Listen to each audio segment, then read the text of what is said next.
The LTO Show, the premier podcast for leaders in the LTO tape storage community. Each episode dives deep into the business and technology issues that matter most, featuring pioneers, innovators, and thought leaders who are driving advancements in tape technology, data archiving, and long-term storage solutions.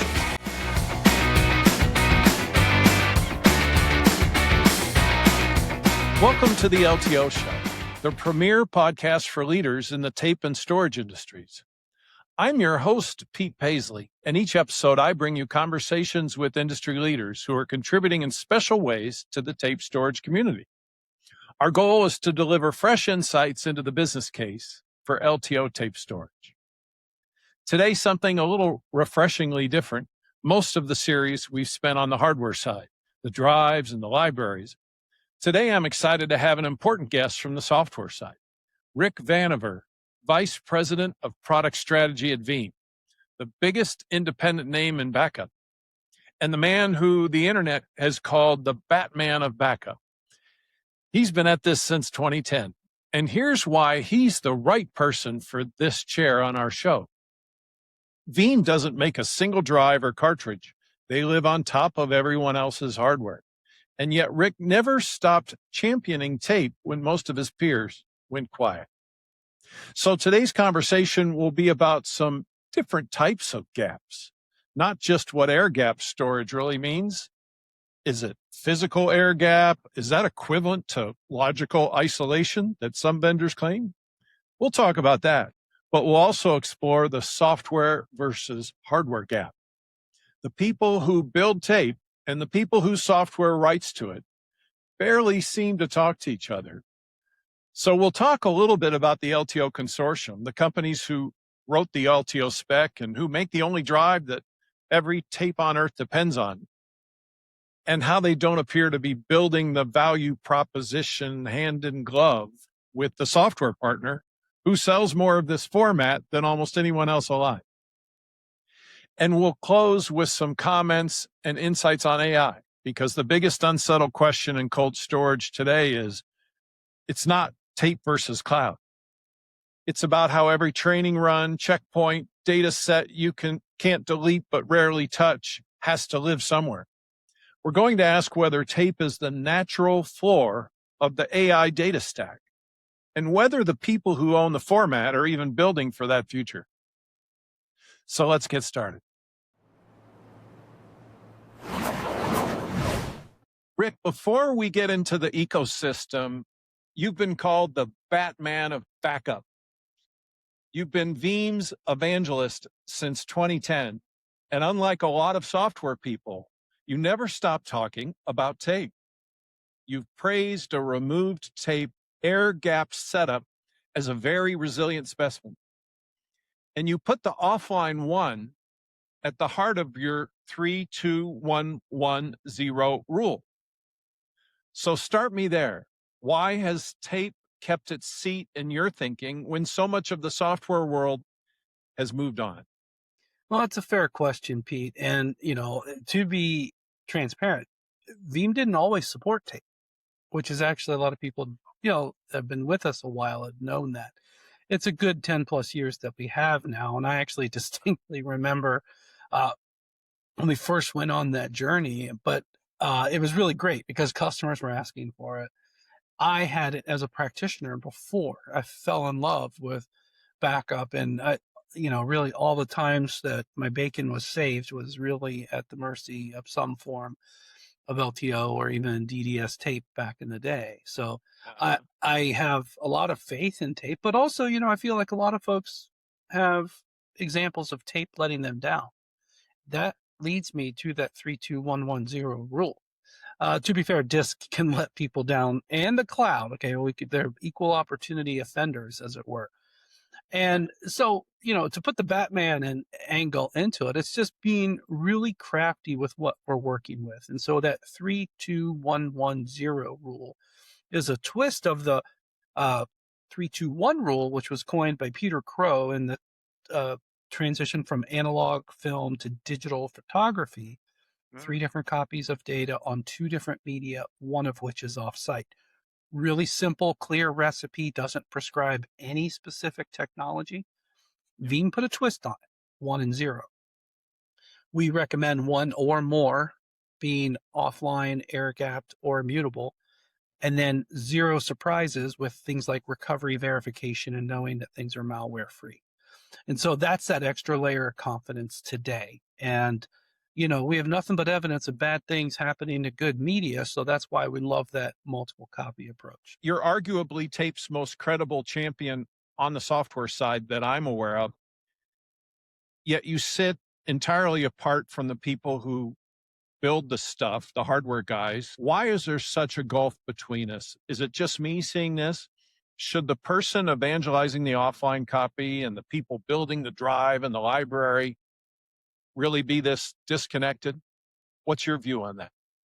I'd say that the divide is real, but we see it in storage, like storage protocols. We see it with especially like unstructured data protocols, kind of in order of offense would be object storage, SMB, and then NFS. It kind of gets cleaner as you go down, right? The newer stuff is a little bit more Wild West. And anybody who's talked to some of the QA of folks that deal with that, standards are there for a reason. And sometimes it get a little tricky. I'd actually say LTO standard has actually walked the line a lot better than some of the disk and cloud protocols. That's my short take. But I think the divide is there because it is a very heterogeneous market. And in all enterprise storage, I have this phrase, I like to call it a Frankenstein, where, you got a little bit of this, a little bit of that, and customers just kind of want it all to work together. And so, drivers are our friend. Drivers are our middleware. Drivers are what makes these specifications kind of work. And in Veeam world, we align to those LTO specs provided by drivers of drives we qualify. So I'd say that Veeam's a little bit more progressive and aligned to the hardware because we put programs around qualifications for that. We make it super easy for our customers as well to kind of say, okay, yeah, this one works. This one's validated. There's plenty that will work, but this one's validated to work. Right. Outside of your certification process for different hardware vendors, do you work in other ways with the hardware side of the ecosystem, particularly with IBM, who's the remaining manufacturer for the drives?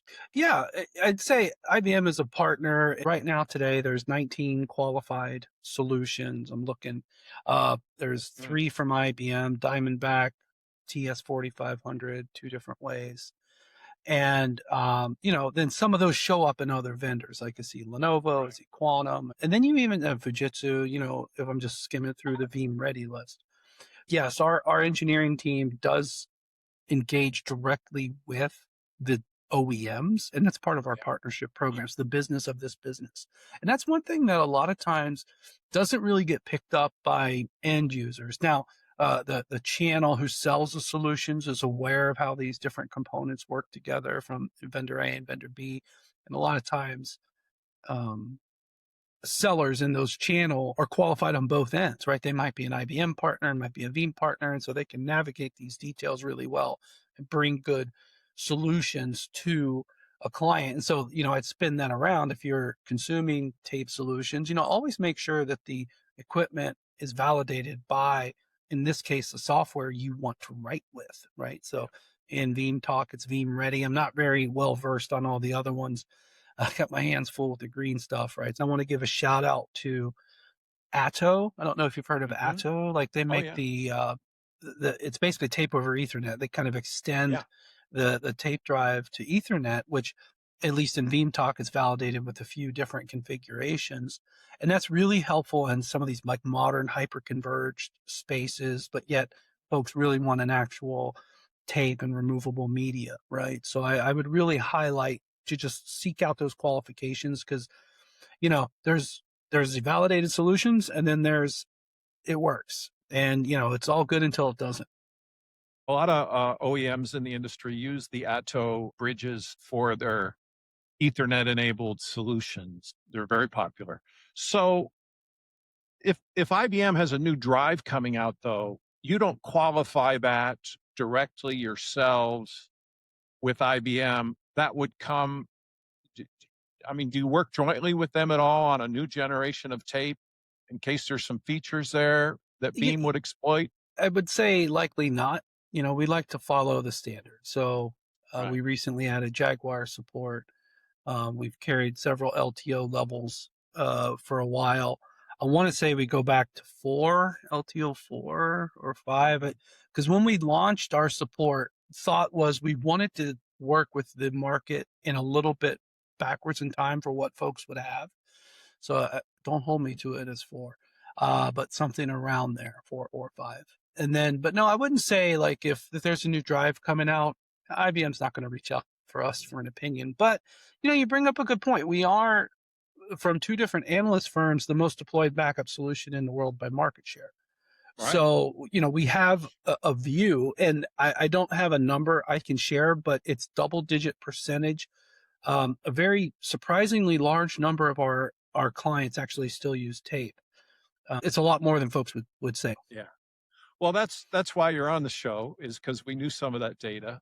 Yeah. And that's why I wanted to ask about your relationship with IBM. Taking that a step further, there's the consortium, LTO.org, not the individual vendors. Does Veeam have a relationship with the body that owns the format? We don't currently. And, we've thought about, I'll give you an example from another ecosystem, from object storage. We actually went kind of a different way, a different direction. We haven't done it in tape, but we've done it in disk systems. We've done it in object storage. We're doing it in hypervisors. So never say never. And I don't really have a roadmap to share, but we have made these integration APIs that really make Veeam work better with those hypervisors, primary storage, object storages. We've made 3 API platforms. That's probably our preferred way to get into something like that. This is total speculation, but if Veeam at some point made a universal tape API or a tape enhancement API, that would not at all surprise me, because we could allow the OEMs to enable a feature that, good examples like 2mm eject. We could say we could enable it in most situations rather than block it to keep an air gap in a library.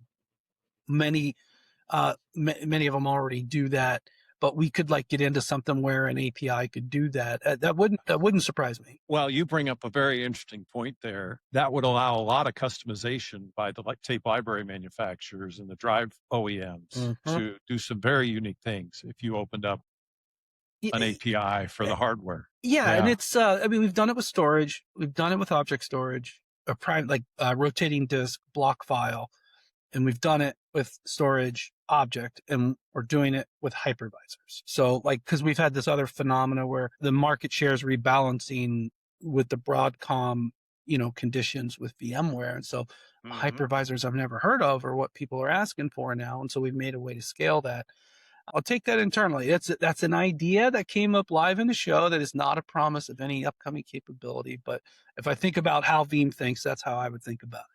Understood. But I think the future that we all see emerging across many of these industries is everything's going to be API integrated one way or the other. And I don't see why it couldn't happen further between kind of the tape library management layer, right, and the backup software. If they're more integrated, it could be easier for the end user. Now, I can't think of the specific use cases quite yet because you just brought up the idea, but I do like that. Yeah, it could be little things like the 2mm eject for an air gap. That's a good one.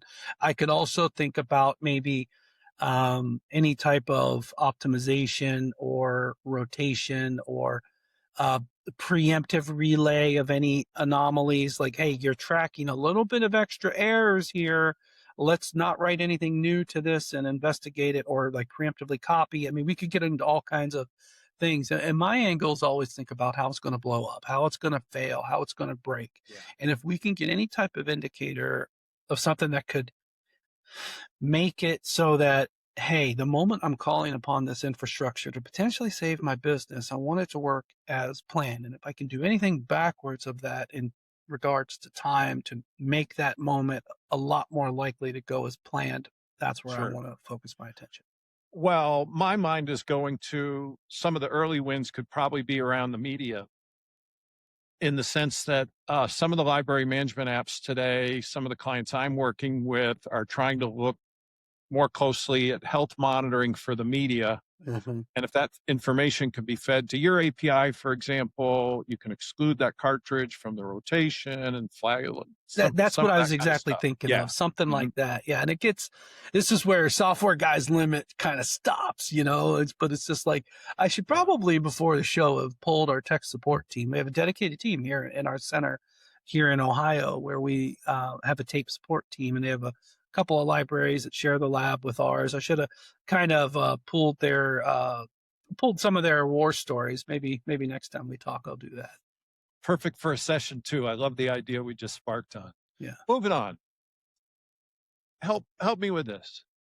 Define air gap for me. Commvault, Dell, Haiku all use the word for things that are still plugged into a network. So Yeah. how do you define air gap? The games we play, all these software vendors, right? So air gap. You've also seen phrases like logical air gap or administrative air gap or other interesting creative uses of our English language here. How do I define an air gapped media? That is something that is idle, no power, requires human intervention with a hand, not with a keyboard, to reinstate. That's a simple definition up on my feet. I'll go one step further. Tape media, especially if it's worm enabled, as far as I know, and removed from the library. As far as I know, that's the only storage media possible on Earth that can be air gapped, offline, and immutable all at the same time. I don't know of any other media that can actually have all three characteristics concurrently. Yeah. I mean, I guess you could have a computer turned off that you pick up and move in the, a disk system that you store off, move it, but that's not really the productized way. So Right. I'd say offline is the other element, because here's the thing, the offline element, a lot of folks don't really understand how that is so important, is because we could have power issues, surges, volt problems, those types of things that could damage the readers and the drives. But it also, if media is live, it could potentially run into problems there. So that's why I think offline and air gap together actually have to coexist to be the single most resilient specimen. Right. I mean, air gapped tape is the classic air gap. I think Mhm. we would agree, right? So, but Veeam does kind of play both sides, so to speak. You're you you promote physical tape for air gapped, but you also sell the logical data cloud vault as a service. So, when is a logical air gap appropriate, and when does a physical one be more appropriate for your customers? I really struggle, Pete, with making singular broad recommendations. And a lot of people ask me, what's the best, right? And it's really tough to do that.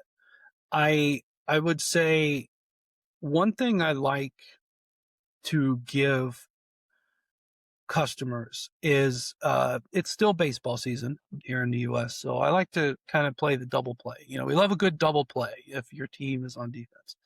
And I love this, what I'll call double play immutability. And in this 3-2-1-1-0 rule, that would be a 3-2-1-2-0 type of approach. And just throwing an example out there, if a tape infrastructure is on site and then an off-site copy is an object storage like the Veeam Data Cloud Vault, this configuration, and it might end up being a 4-copy world, this configuration would actually be very resilient. And if it was a 4-copy world, if that first copy was general purpose disk, no immutability, but tape and then offsite immutability, you get ultra high incremental backup and restore, ultra high speed, incremental backup and restore. Now, Pete, I'm seeing a lot of people doing that with all flash now, believe it or not. And then imagine Still, yeah, that's an expensive solution today, yeah, but okay. yeah. But you know, the thought is usually those are clients who have been through a ransomware incident. And the thought is if you have to pull 100% of the data back, it Yeah, may need to be quick. worth it. Uh, but then take that right immediately on site on, you know, the first stop to tape and have that potentially worm as well. And then offsite to the cloud. I know one individual, he's a 5 copy person, which is a little much for me, but he's really got his business built around, and tape is one of those media. Mm, He has built his business around also really going deep with analytics of what's under management by Veeam. So it's like, if you have this copy, let's put it to use. Let's do analytics on it. Let's do advanced scanning, make sure things are threat free, and yeah. things like that. But when you have two different media, say tape and something in a storage cloud that's immutable, or Veeam Data Cloud Vault that's immutable, because there's two totally different control planes, right? By the math, you're giving yourself, with this double play immutability, you're given a very high confidence in data recovery, you know, in a ransomware incident. I'll go one step further. I feel that it's important to say, like, I talk a lot to our tech support team, and if we have backup data in a storage cloud that's immutable and they have their encryption password, we don't actually have a case on record of someone unable to recover in a ransomware situation from that. So Mm, very proven. So again, I'm thinking just the math. How likely is this? And so the performance of on premises is really important. The offsite element is really important. The durability of media, and then an organization's risk tolerance. Everything doesn't need 4 or 5 copies, but some things may. yeah. Well, it's interesting because you kind of went to this in your last statement, but I wanted to ask this question too. Let's consider a scenario where an attacker has gotten inside the network. They've been working for weeks or months, and they've been able to, through whatever means, disable the backups from inside. Um, how, how is the network reachable immutable flag the same as a tape on the shelf? Because Oh, you yeah. mentioned before you've not had a documented case where a customer couldn't recover. Um, Yeah, you have to think about how the threat actor is going to think. yeah, And it's a red team exercise in a way where, okay, I know how it's built. Now, how would I tear it up? And, you know, the ecosystem, I'd put Veeam as well as the other data protection vendors in this market are constantly like, it's a cat and mouse game of some of the behaviors from what we see, and then what we can forecast what could happen. And then what can we do to make other things even protected in front of that. So what is the kind of the end all be all is this immutable backup, whether it's on tape, whether it's in disk or in the cloud. But the simple fact is we still have to do the backup and get that data there. So the threat actors like to work backwards and like start disabling jobs, and then without it being backed up, it's not recoverable. Then, you know, there's this opportunity. And so then we work further on monitoring, and then we work further on Four Eyes authorization to do any change. I really like Four Eyes mm, authorization, right? So it's a cat and mouse game. But I'll just say that we have a we have a mindset now, in our recommended architectures are giving folks the best possible way to deploy and then protect that data, and then have it, you know, threat free. And also just little things like, you know, not having everything connected to the internet's kind of a good idea now. yeah, And not having, you know, the same, it gets specific quick, but not having the same, you know, password used everywhere. A lot of folks are getting into separate management fabrics just for data protection infrastructures. Because it's yeah, like, I had plenty of examples of somebody taking over a username and wiping out NAS drives, and ejecting everything from the tape after they've erased all the tapes in the right. library, and printing out the ransom note on printers. I mean, it gets ugly. It gets ugly quick.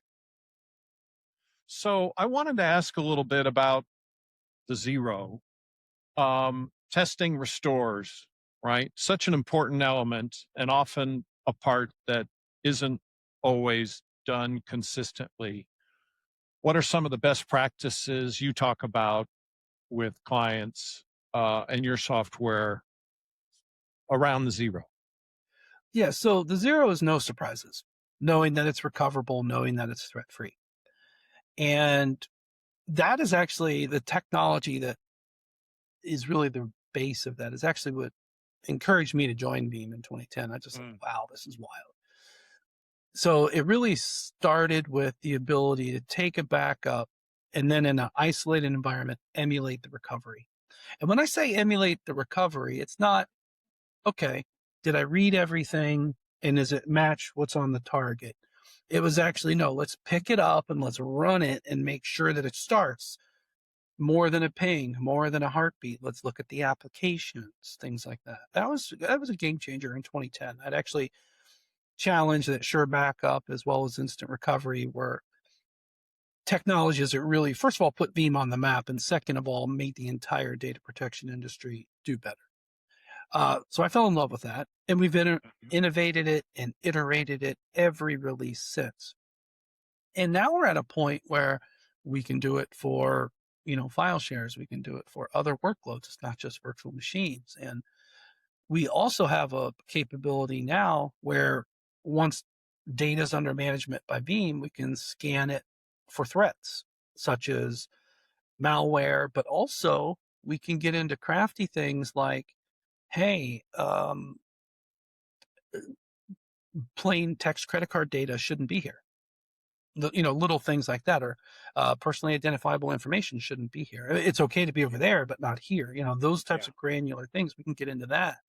And, then the other angle is indicators of compromise. So if threat actors are starting to set up to do exfiltration, we can detect the little breadcrumbs associated with that. So it's like truly next generation. And that's where I kind of come up with no surprises. And for anyone keeping score at home, that's Sure Backup, Threat Hunter, and the inline malware detection. Those are what I'm talking about. But I think putting it in those benefit terms is, just where those no surprises can really make people feel a lot more comfortable.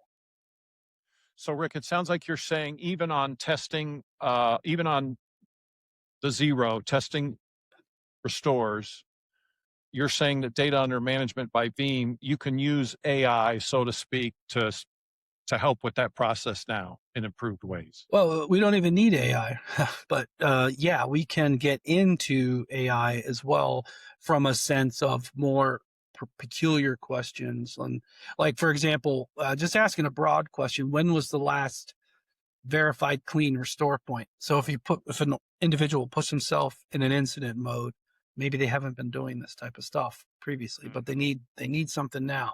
We can get into that with AI. But I recommend folks start small. It might be a lot to start verifying recovery for everything. That kind of work can put the backup environment under some duress that you may not have planned for. So I recommend at a minimum scanning for threats and then doing the random. Like I love random, by the way, random full recovery verification. Just take 2 or 3 systems every day and ensure that they're fully recoverable. I guarantee you'll learn something about your production environment by doing that. Interesting. So I had a question. I want to talk about migration a little bit. So LTO 10 now, not backwards compatible at all. And traditionally in the tape world, customers counted on being able to read 2 generations back. That's gone. So I see this as something that's probably coming up more and more for your customers. Do you have tools or solutions to help customers migrate on a regular basis if they're tape customers getting from, say, LTO 7 to LTO 10? Well, I'll say that it's truly transparent to us, but we can't supersede the device limitation. I remember when we started doing our tape support, we were really intentional about having an open format. In fact, I think we use MTF, the Microsoft tape format, which was the kind of the way that NT Backup used to write. Okay, so it's a very Huh. clean way to write onto the tape from an open standards standpoint.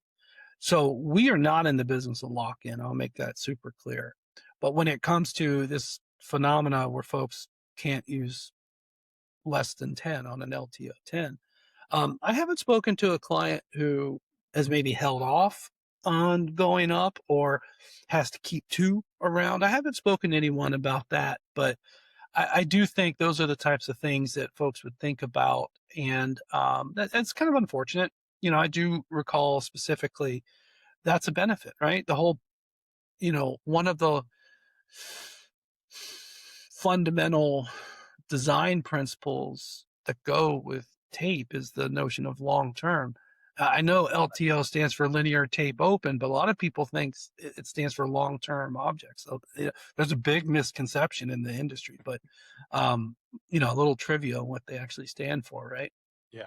But a lot of people thinks it stands for long term, and that kind of just defeats the whole purpose of the long term retention. And so I actually think, and this is speculation, I haven't aligned this with any client or partner, but I got to think one of the biggest benefactors of that is the cloud. It's like, well, okay, I won't upgrade, I'll migrate off tape. But I mean, I haven't seen a massive dip in tape. I haven't seen any, I haven't had it come up as a specific thing, but I do kind of feel that's a little bit unfortunate, kind of, and it's really tricky because it's not like it just forces you up; it almost holds you back in a way. So, there's third parties out there that make a living helping customers migrate uh, older archives to the current generation to help the customers who have upgraded from, say, LTO 7 to LTO 10. But in your software, is there no specific kind of migration tools to help them move and consolidate those backups to the new format? Or is that something they'd still use a third party for? Yeah, we would still need a third party for I got you. our implementation. We have it for disk. You're giving me an idea here. And the thought of we should probably think about um, facilitating that disk unstructured and even purpose-built backup appliances. We have the ability to go do it two ways. We can actually have something naturally age out, or we can explicitly pick it up and move it. Yeah, because it would seem like I always wondered why it doesn't live more on the software platforms or ecosystems such as yours, because it is an ongoing problem for long-term tape clients as they migrate that hardware. So, Yeah, the more I think about it, I'm double checking something in our individual. There's a workaround. Okay. There's a workaround of what we call a backup copy, which can do that, but it's more of a copy than a migration. All right. So I'll just preface that. The downside of that is you end up with two copies. You're not liberating a media per se. And then the downside of that would be that you would have a database potentially looking for a tape that's been decommissioned on the prior. Okay, but ideally for a restore, it would, hey, where's this? Well, it doesn't exist anymore. So, but the copy would be registered as well. So it could get a little confusing. That would be one that I would probably want to talk to one of my architects before I went into a migration, which is honestly the best advice ever. Before you think about moving to the new standard, definitely check with your check the config and think about what is the plan for migration, coexistence, letting it age out. Do I need help? Do I do it on my own? Do I do copies? Great things to think of before you just throw it in. there's something else I want to ask too before we move on to kind of another area. Um, if you're talking to IT, admin, and they have an air-gapped copy of tape, is there an issue around recovery time objective expectations for restoring millions of small files off tape? Yeah. How do you guys handle those conversations? Those are going to be the hard ones. And let's get the worst case scenario, something that's really old. And I just double checked. We go back to LTO 3. Okay. So our support can go that far back. Yeah. Millions of files across, say, a NAS share or um, little things within a bigger image, right? There's a lot of traversal that needs to happen for that. Yeah. And then on top, for us, it actually stages on disk. So to then it's fully transparent, but it stages on disk to then be read again from disk. So I do think, you know, linear media, tape media will not win the recovery time objective challenge. However, I think that's one of those scenarios that I never want my first copy there. And the thought is, if I was designing something from scratch, I'd have a really short window, 7 days on something, ideally all flash or disk, and then tape and cloud for long term and offsite. And the thought is the most likely recovery scenario is relatively recent, and the older, I'd say, the less urgent I need it, generally speaking. Okay, there's this diminishing rate of returns where the older it is, it's in the end less valuable. And sometimes, it's more of a drill, it's more of a compliance effort, an audit request that have people doing these longer aged recovery type things. And yeah, that's going to be a challenge, I think, on tape media. I think disk and object kind of have an advantage there, but they don't have some of the advantages that tape has. Rick, is part of the tape renaissance that's going on right now, is it based on the AI era? Is it based on the cost advantages of tape? What do you attribute it to most? Well, I personally have never heard anyone complain about tape cost. And I've been in this role 16 years. I've built and I've had data protection and backup as one of my key responsibilities uh, going into the last century. Okay. So I've, I've never heard that at all. In fact, I've even heard, I got stories, but we'll just, cost is usually not a problem. Acquisition costs, portability, all of that. I would say the tape renaissance and the ones who are willing to reinvest and standardize and honestly optimize, they're doing so for this just absoluteness. And it's not even a word, but take Europe, for example. They data sovereignty is a really big topic there in Australia and things like that. Yeah. There's an absolute copy here that, they feel like they have really good control over.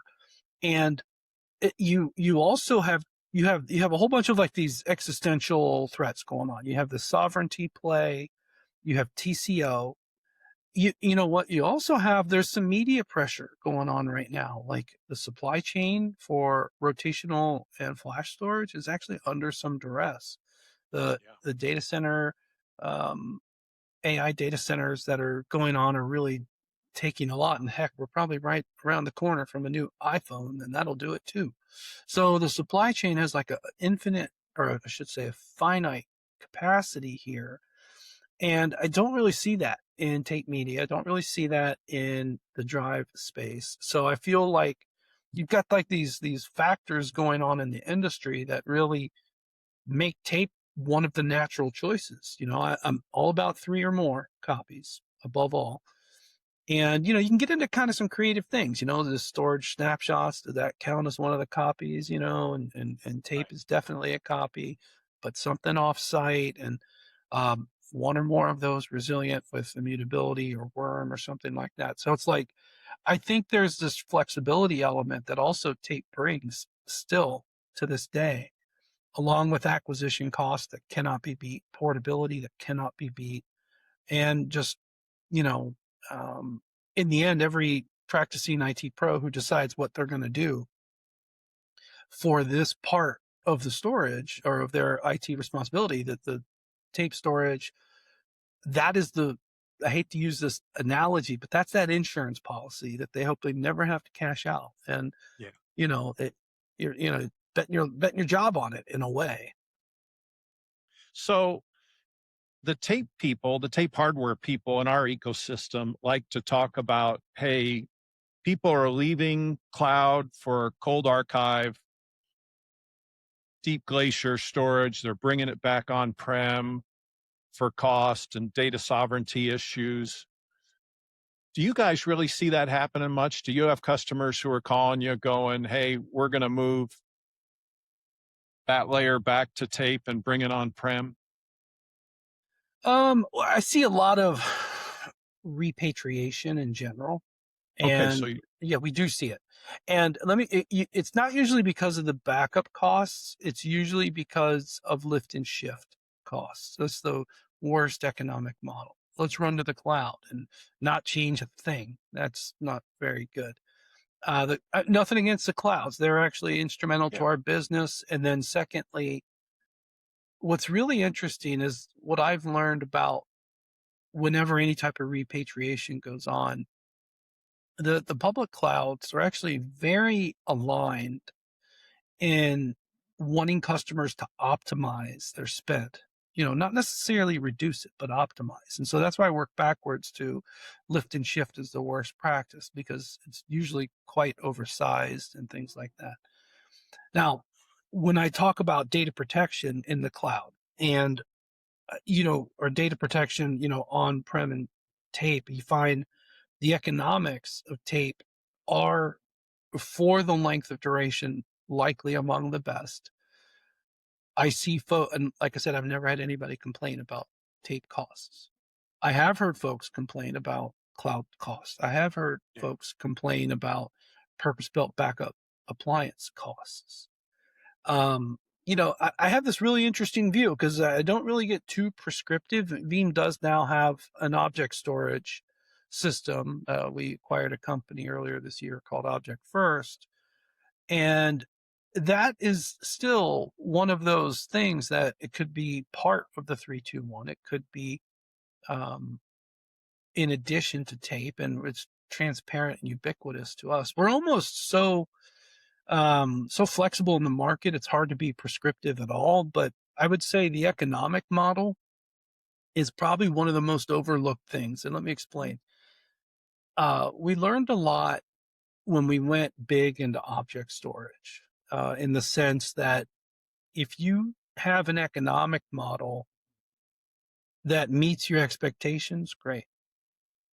If you deploy a solution and don't consider the economic model and have implemented it, it's too late. And those are the folks that I see doing repatriation. So we have thought about cloud economic models quite a bit. And the first word, cloud, can be replaced anywhere. It's overall resilience economic model for the overall TCO of 321 or 4321 type of rules. And I think that that's one of the most overlooked thing is an economic model, because that is where your expectations need to be aligned and budgets and more.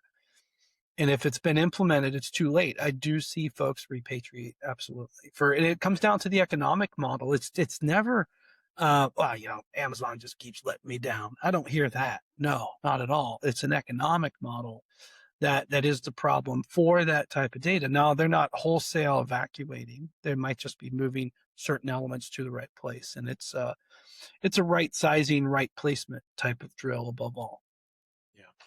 In today's environment, too, one of the other arguments we're hearing from the tape hardware world is, do you see that there might be a certain type of customer, maybe they're more cost sensitive, that would look at tape as a way to reduce their dependence on spinning disk for their archive layers, and maybe they'll sacrifice a little bit of recovery time? Do you see some of that happening today, too? I wouldn't blame it on disk cost, but space and power.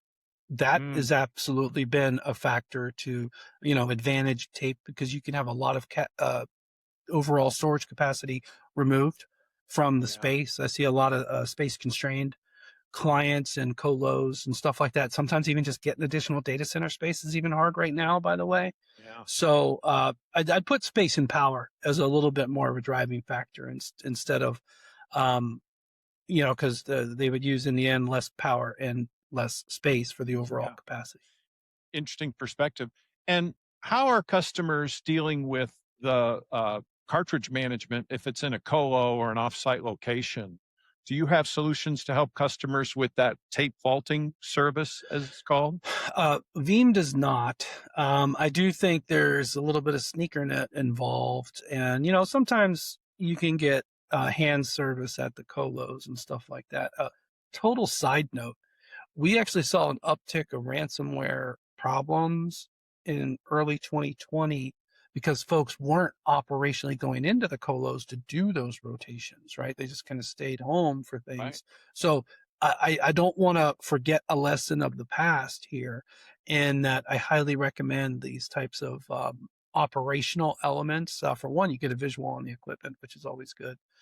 And I spoke to a couple of folks that they actually got into the business of, imagine your data center, your colo, where the tape infrastructure is, and imagine the very closest climate controlled public storage facility.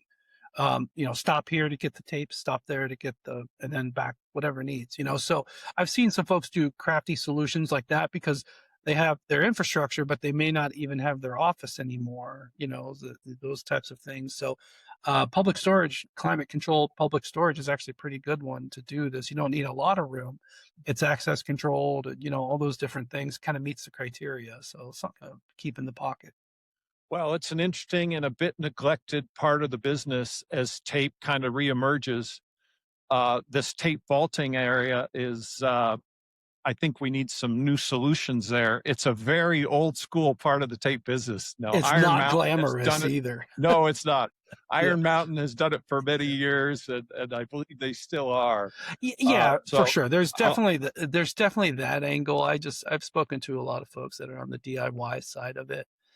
And you could even get yeah, it's not glamorous, but it is important. It's one of those diligence things. Well, Rick, we're going to pause for this session. I'd like to invite you back to visit with us again in the near future so we can do another one. Thank you for your support of tape, and we'll see you next time. And thank you so much. That's our time with Rick Vanover today. We appreciated Rick talking to us a little bit about his view on the LTO consortium, and it was great to get into the AI impact on the data stack. We just kind of opened the door today, and we hope to explore this some more in the near future. Rick's coming back for part 2, where we'll look at where the backup ends and the archive begins, and where AI's cold data appetite takes the whole conversation next. Subscribe to the LTO Show wherever you get your podcasts, and we'll see you next time. You've been watching the LTO Show. Thanks for joining us.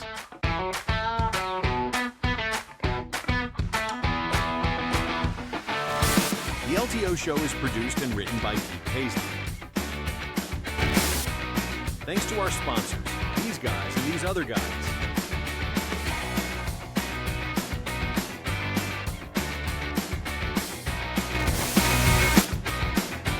Don't miss our next episode coming soon. We feature industry leaders in data archiving that supports LTO storage.